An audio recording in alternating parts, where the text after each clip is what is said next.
Hi guys, Ali Taylor down here at Heron's Reach, and in today's video I'm going to talk to you how to hit your 3-wood better off the ground.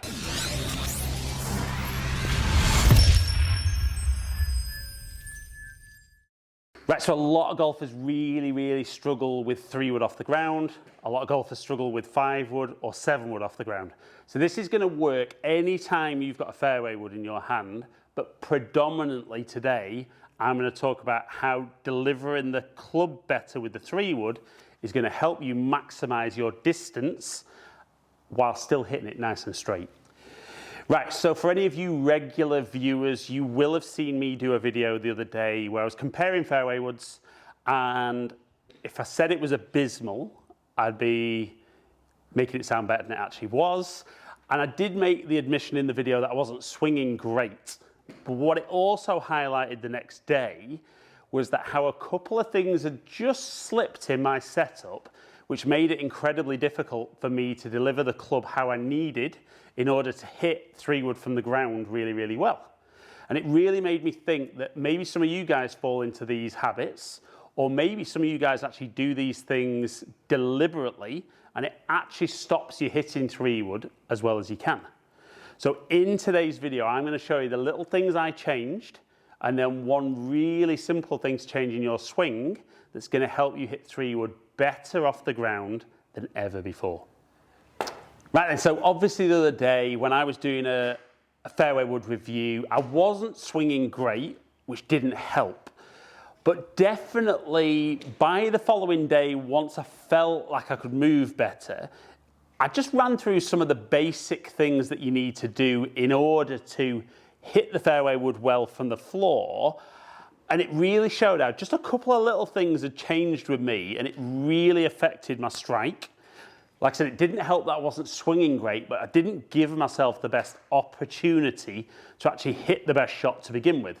So I thought in today's video, a great example of how just a few things altering with me made such a big difference. And could this possibly be that some of these things, you guys, actually fall into that habit as well? So I'm going to hit a couple of shots on TrackMan to begin with, doing what I was doing the other day. I'm probably swinging a little bit better today, but I'm going to let the little things in setup, and I'm going to show you what a difference it makes to the delivery of the club, therefore the strike and the direction and the distance the golf ball goes. So couple first off of what I was doing.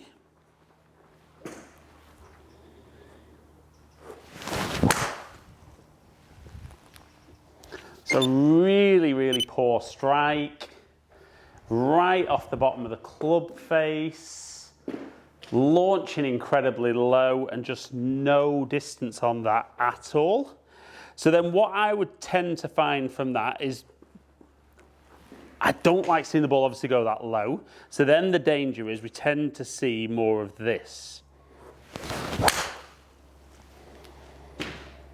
It's maybe got up in the air a fraction more. But we can see there I've actually hit up on the ball 4.4 degrees. It's carried 210 and rolled out 242. So then we look at that and guys go, yeah, but that's not awful. It's not, but incredibly close to being a very poor shot. So I'm going to talk you through the things that I tend to slip into as bad habits. And I probably slip into these a little bit because of a lot of practice with my irons, but then just the way I used to be told that I needed to deliver a fairway wood. So I'm going to talk you through how I was setting up to the golf ball there.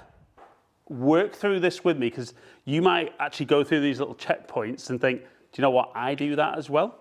So I tended to get fairly similar width of stance that I would for an iron, maybe marginally wider. And as a criticism of myself, I would always say I probably feel I'm a little bit too narrow with my stance, but that's pretty much as I was setting up. And I had that ball kind of opposite my left heel, trying to get the club to be quite shallow through impact.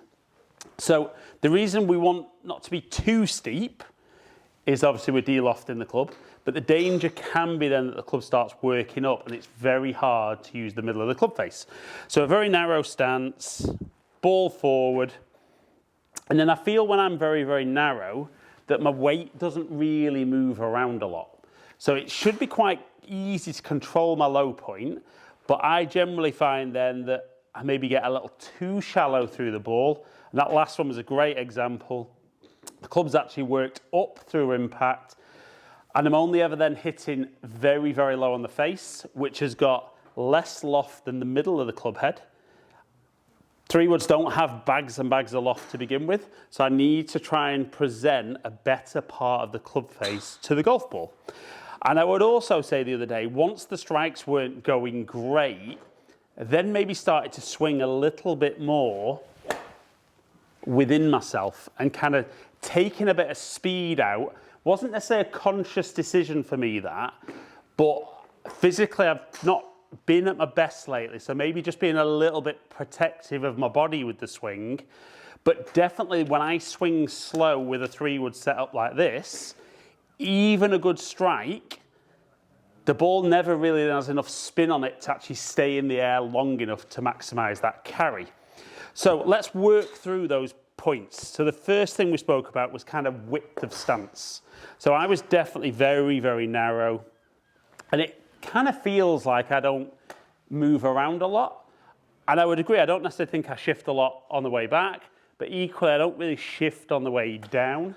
So one, it doesn't help me control my low point. And second of all, I don't actually generate a lot of speed from being very, very narrow. So the first thing I'm going to try is actually just widening my stance. And I'm going to change the ball position, but only because I don't talk about the ball position too much relative to my feet, but more relative to my body. So if I was setting up how I was before, I said ball very much opposite my left heel, which would be kind of just opposite left side of my chest. Now, as I widen my stance, I'm going to keep the ball in the same part relative to my body, but it's now going to be a little bit inside my heel. So that's why the ball position is changing relative to my feet, but not relative to my body. And I've done videos on ball position. I think if you're talking ball position relative to your feet, you also have to talk about width of stance, which potentially can be a little bit more confusing for golfers out there. So let's have a couple of practice swings. Wider stance, see how that feels. Definitely feels very different. And let's hit a couple of shots and see, ideally I want to see that low point after the golf ball so that the club is traveling down. It's obviously going to get the club leaning forward a little bit, which is going to present higher on the club face to the golf ball. And let's see how widening my stance to begin with changes my club delivery. So a very, very different flight. Much more out the middle of the club face. My low point was fractionally ahead of the golf ball, just under 2 inches. My launch angle has jumped up to 12.2, which is much, much higher. So you see the club traveling down 1.2 degrees and 219 carry and 252 total. So straight away, that was a completely different strike. Much more kind of what I would expect to see with a 3-wood. Now, straight away there, we need to see how consistent that is. So let's have, again, nice wide stance. Put a good swing on it. So again, a little bit drawy. Got my low point fractionally further ahead. Launch angle still just under 12 degrees, but much, much longer at 238 carry and 265 total. Right, so let's just also have a look there at those last couple of swings and see if my actual speed itself picked up with me being a bit wider. So we can see first swing at 99 mile an hour, second swing at 99.4, then 100, a little bit quicker, and then 101.2. So the speed's picking up even though I'm not consciously trying to myself. So if we're now delivering the club better and getting a better strike on the golf ball, what's the final cherry on top? Well, for most golfers, if they're hitting 3-wood off the floor, they need the ball to go as far as possible.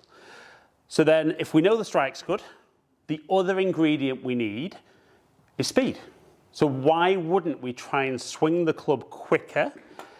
Again, we're very aware that as you try and swing the club quicker, you'll use the ground better, create more speed for this, and as long as we retain that strike, should then see more and more distance. Don't get me wrong, you might have a particular number that you want to hit, and that might be the perfect number for you, whatever you produced. But most guys wouldn't say no to a little bit more distance. So let's try that. Let's try and swing a little bit quicker.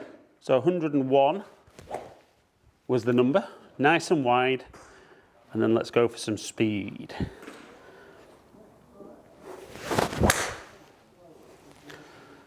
Again, just turning over a bit more than I would like to see. Now, my club head speed was fractionally quicker. My angle of attack wasn't quite as good there, but I did hit the ball a little bit further. So it was a decent result, but I would still like to see that low point a little further ahead of the golf ball. But did I swing quicker? Yes. Did the ball go further? Yes. Again, I think the biggest challenge for most golfers is they feel that by swinging quickly, they lose control. You know, I'll say this in every video where I talk about speed. I don't necessarily think it is lack of control. I think there's a lack of trying to swing quickly. And if speed is a skill and you don't practice that skill, you don't get good at it. So let's go one final one. Wider stance, ball still in the same place relative to my body. Now let's try and really generate some speed on this one.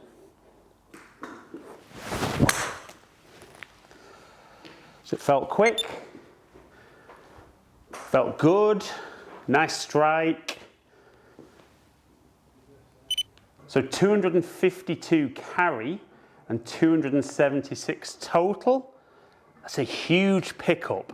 One, because of better delivery and strike, but then putting that extra speed in there ticks all the boxes to help you hit your 3-wood better off the ground. Right guys, I hope you saw there a couple of nice simple little things that address, which really help you deliver the club differently and better into the ball, getting that club traveling down into impact but still nice and shallow, helping you use higher up the club face, which will give you a better strike and present a bit more loft and maybe a bit more ball speed. And then that ability to try and swing the club a bit quicker, which will create a little bit more spin on the ball, keep the ball in the air and maximize that distance. But if you can put those few little changes in there, you're going to start hitting your 3-wood or 5-wood or 7-wood better than ever before off the ground. So guys, hope you've enjoyed today's video. If you have, like it and share it. Comment below, I'll get back to as many people as I can. If you have enjoyed today's video and you don't currently subscribe, please remember to click the button below. If you do currently subscribe, you might not have rung the notification bell. So remember to ring that and then you'll find out whenever I drop a new video. Follow me on all my social media platforms, all under Ali Taylor Golf. Hopefully catch up with some of you guys down here soon. Stay in contact.